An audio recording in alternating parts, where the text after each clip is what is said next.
So what is the American dream? Well, some people think it's materialism. This is a picture from the 50s, right? Just give me more stuff. Well, that might be a result of, you know, the American dream, but it's definitely not the dream. You know, if people get an education and get a good job, or they develop a trade, or they start a business, you know, you can move up the ladder, right, if you work hard. And that's what the American dream is. And maybe the material stuff comes with that. But there's a lot of people out there, especially now, saying that the American dream is over, right? It's dead. Well, let's check it out. Is it true? Entrepreneurial startups hit a 16-year high in 2015. Entrepreneurs are crushing it. Absolutely. And immigrants launch startups faster than those born here. 21% of CEOs in this country are immigrants. You know, it just blows me away how people just don't understand our system, our free market system, our capitalist system, or they hate it. And immigrants, they get it, right? They know that if they come into America, they have the opportunity, right? Not the guarantee, it's not the American guarantee, but the opportunity to move up the ladder, something that they don't have in their own countries. You don't see people getting on rickety boats to leave America. You don't see that. And then you guys watch Shark Tank? That's an awesome show. It really is. And 56% of all venture capital is from the United States. And venture capital is not something you and I should do. This is for these billionaire guys, right? And what they do is they throw money into high-risk ventures to get these companies and these startups going. And they hit some big winners, but man, if you look at some of the follow-up, they hit some big fat zeros too. They throw in the money and it's gone. So it's not something for us, but it is for these types of people. Now this chart here, I'm gonna let you study it for about a minute, and then we're gonna take a test. Okay? But really, it's really pretty simple. This is where all the research and development is coming from around the world. And look at this big yellow dot. It's the United States of America. That's where most of the research and development is coming. Does that sound like the American dream is dead? Right?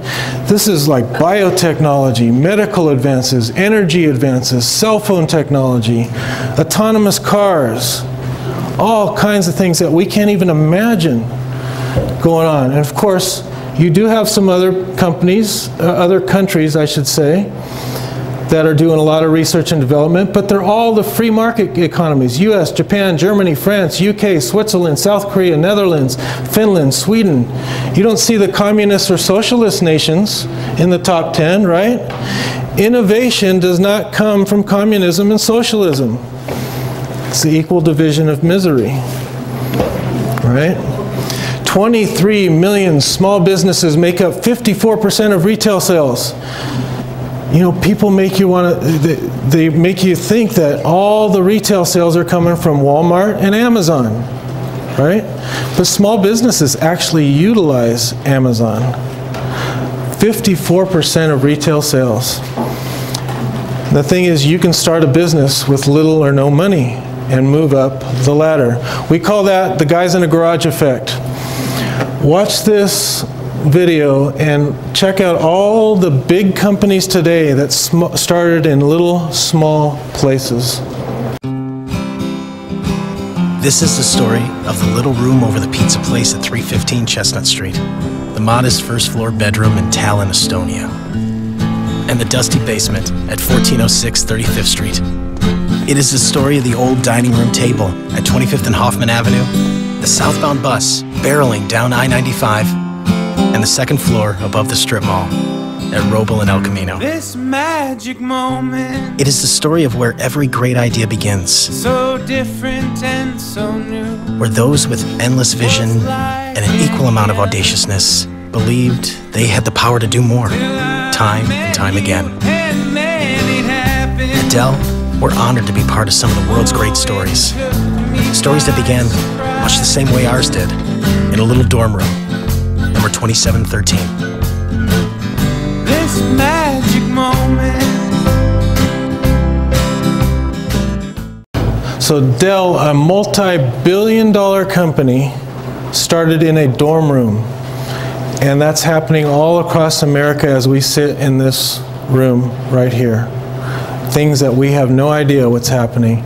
This was Maglite, guys in a garage effect, 60 years ago. You know the big flashlights? Awesome flashlights. Harley Davidson started in this shack. And then people make you think, they say, you know, we're going backwards in this country. This is the first generation that's not going to have it as good as their parents, right?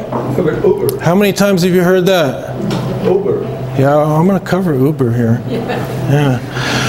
But is that true? 84% of Americans have higher incomes than their parents, and that's inflation adjusted. It's simply not true. And that doesn't even include other benefits, retirement accounts, health care, government benefits. And then here's the other thing you hear. Oh, the rich are getting richer and the poor are getting poorer. Those evil, evil rich people, right? Well, first of all, try getting a job from someone that makes 10, 15, 20,000 a year. It's just not going to happen, right? It's the millionaires and billionaires or the small business people that provide the jobs to people. But let's check if that's true. First of all, what's the lowest amount of income that you can make? What's the lowest amount of income you can make? Zero. Zero. Yeah, Scott, see, he's smart. He got it before you guys. What's the highest amount of you can make in this country? As much as you can dream, right? But even at zero income, chances are you're going to make something because you're going to get government benefits. But let's just use zero as an example. So the American dream is the sky is the limit. So this chart has the different categories of poor, lower middle class, and upper middle class and rich people. So it goes all the way back to 1980. See, back in 1980, there was about 23 to 24% that were in the poor and near poor category. If we bring it all the way out today, it's less than 20%. So are the poor getting poorer? No, but they're staying about the same. And even still, if you look back in 1980, living standards compared to today, even if you're in the poor category, you've got things that you didn't have in the 1980s, right? Now, you have the same phenomenon, though, in the middle class and the lower middle class. You can see those are shrinking. But what they want you to believe is those people are going down into the poor category. But look at the green. This is the upper middle class and those filthy, stinking rich people right there. Oh, I hate them.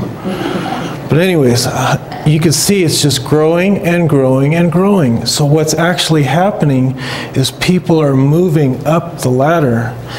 We want as many rich people as possible. We can't be envious of that. That's the way it needs to be in this country and around the world. And then that way we can help more people, right, with charities. But there is good news. People aren't buying it. 63% of Americans believe they are living the American dream, which is up from 59% in 2011. But that's not enough. If only 63% believe they're living the American dream, that's not enough. The dreams, they reside in your heart and your mind, though. They can take every dollar from you, but if you have that dream, you can make it again. We've seen people in this country make it, lose it all, and make it back again, right? You've seen stories like that. They can't take it away from you if it's in your heart and your mind.